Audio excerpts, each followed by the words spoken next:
I'm Doctor Kgomotso, and today, as you can see, I am not alone, but I'm joined by a wonderful psychologist because I don't want us taking this very important topic lightly. So we have psychologist Doctor Kgomotso Masokoane to just help us get into this topic, understand it better.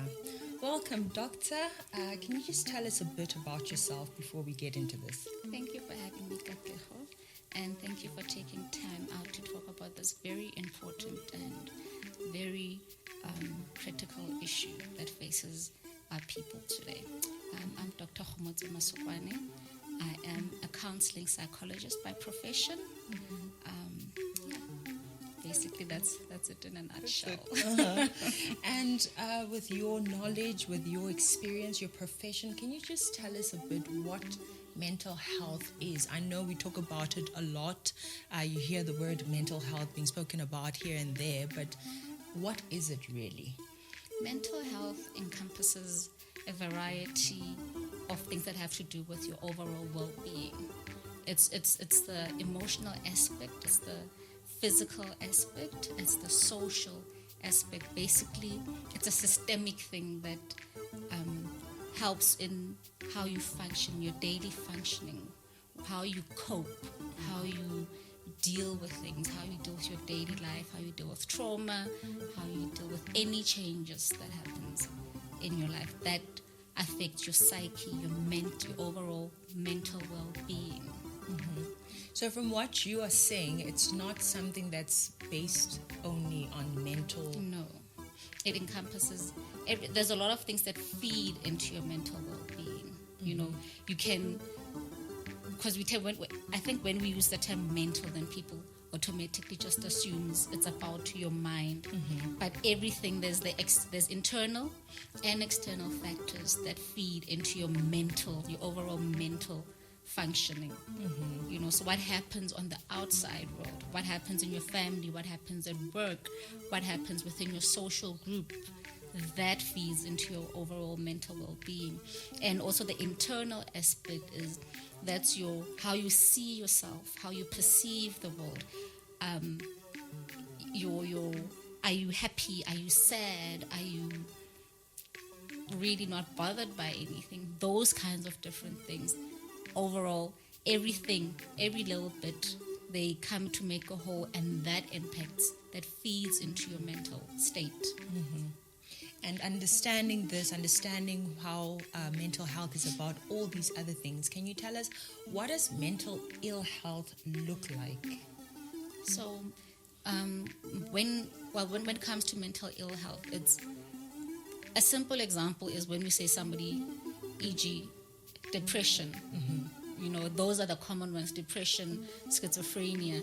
So that is when something happens in your, be it internally, so that it can be a neurological problem. It can be a hormonal imbalance that feeds or impacts you in a negative way, whereby then you find that, we would say psychologically, you are not well, you are not okay. But also, as I said previously, that your external environment also feeds into your mental well-being. Mm-hmm. So it's not necessarily those extreme examples of mental ill health. It can be just something that's passing. You just have something happens. You experience some kind of trauma, and then psychologically, mentally, you are not okay. You withdraw into yourself. The things that you used to be able to do, like the basic things such as waking up and taking care of yourself, you can't do those anymore because mentally you are exhausted, or there's just something, there's a disconnect. And then you find that you're not able to function as you used to before. So that can also be something we refer to as mental ill health.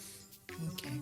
So, because I know typically when a person says mental health, we'll think the things that you said, depression, someone who has schizophrenia, but from what you're saying, it doesn't have to be that extreme. Just the fact that you can't do the things that you normally used to do, or you can't do them as well as you used to do them, that can be an indication that you're not mentally healthy. Yes, yeah? Yes.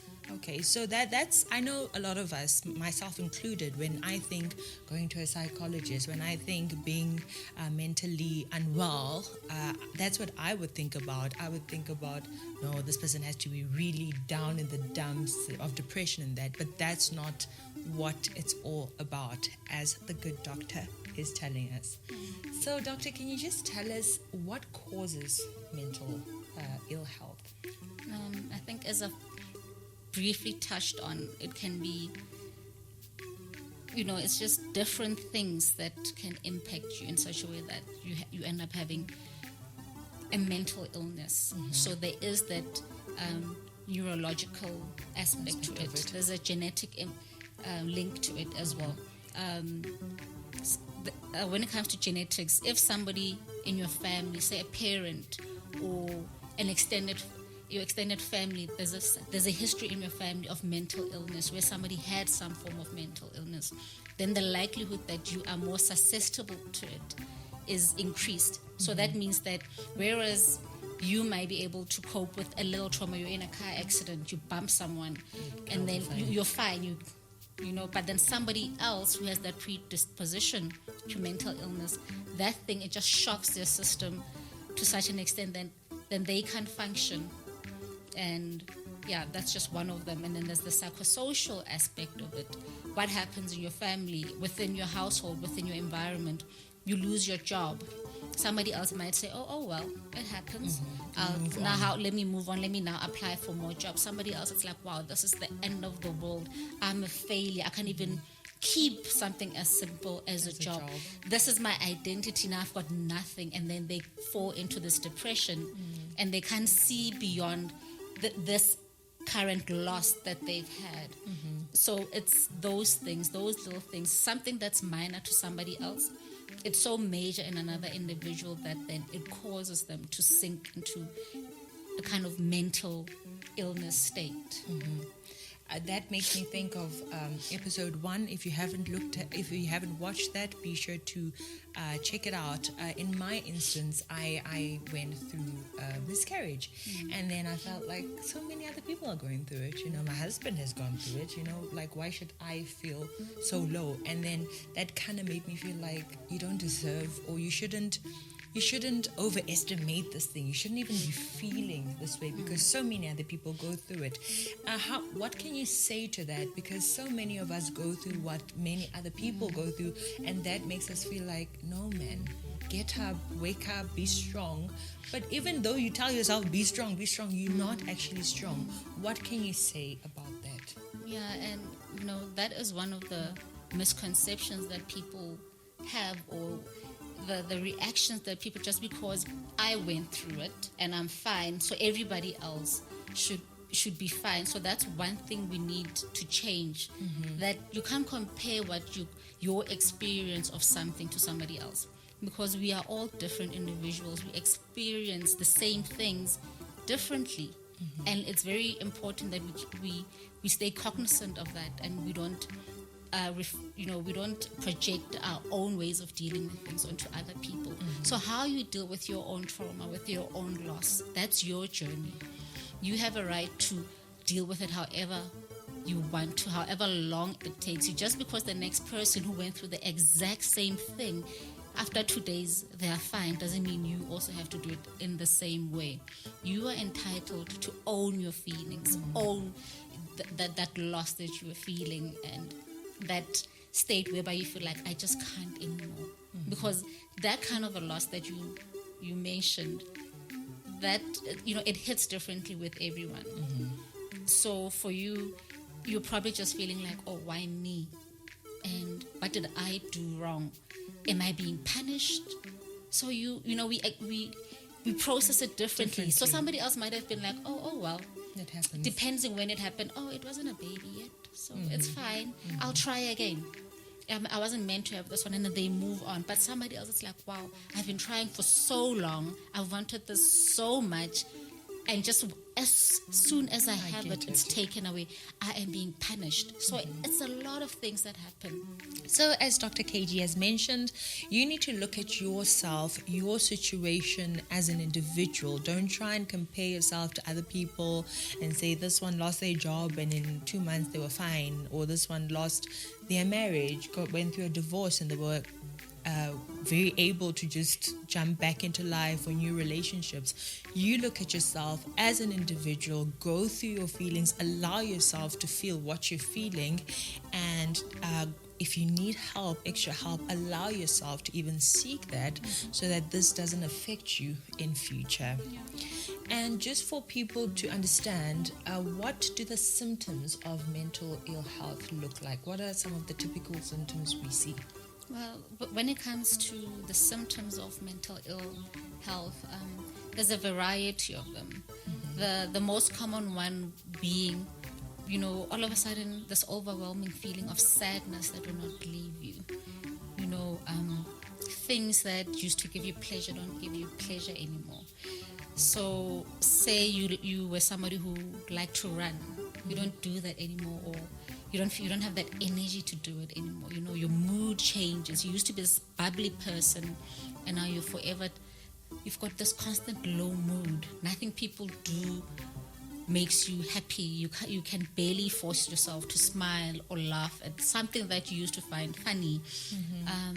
And then there's also, with some people, then it's almost like there's a personality switch. A switch goes off and they're not the same person. They're constantly angry. They're constantly getting into fights. They're not as nice or as friendly as they used to be. And then there's others who their coping mechanisms change. They turn to alcohol, drug abuse, and their behaviors also change. Somebody who used to be like on the straight and narrow, now they're breaking every rule in the book. So it manifests in different people differently. So that's why sometimes it's not easy to identify, to see from the outside looking in that something is not right here, because some of the behaviors then people just brush off as, oh, they're acting up, or they're seeking attention. Whereas on the side of the person who's going through this, it's a cry for help. It's like, look at me, take note. I am not okay. Something is wrong with me. I just don't know how to verbalize it and ask for help myself. Please see what's happening. But then people, to the untrained eye, it's like, they'll get over it. They'll just get over it. And then people will also tell you, snap out of it. Come on. Kanti, something deeper is happening. I think this teaches us to refrain from judging each other when we are going through different things that we go through, and stop labeling people. Stop saying this one is an attention seeker, this one needs to snap out of it. If there are those people, okay, let them they are there, but just keep it in the back of your mind that someone might really be suffering, and this might lead to really terrible results that we don't want for any of our loved ones. And if it is you going through it, pay attention to it.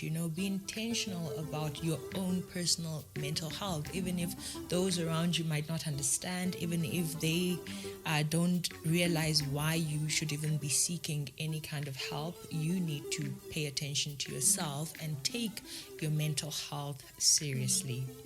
I know we spoke about some of the causes behind these. We spoke about sometimes it can be genetics that can cause this, your environment.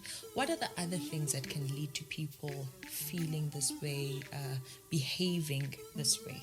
So I think I might have touched on it briefly in the beginning, that the psychosocial environment, the things that happen around you. The loss of a job, the loss of a child, an extreme change that happens, anything basically that traumatizes, that shakes the core of who you are. So it can be, like those major things that happen, like when you mentioned with your miscarriage, that's something that other people wouldn't think, oh, that can lead to mental illness, but it can, because then that also can lead to depression, to those feelings that once you get that low mood and you start thinking negative, you get those negative thoughts and you are not yourself anymore, then it can lead to other kinds of mental ill symptoms that you can have. Okay, thank you so much. Well, guys, that's it for episode 2. I really hope that you have now understood what mental health looks like, what mental ill health looks like, what are some of the causes of mental ill health, and what are some of the symptoms. If you have any question regarding this, be sure to leave it in the comment section. If you have a story of what you went through, how you have overcome, be sure to leave it in the comment section.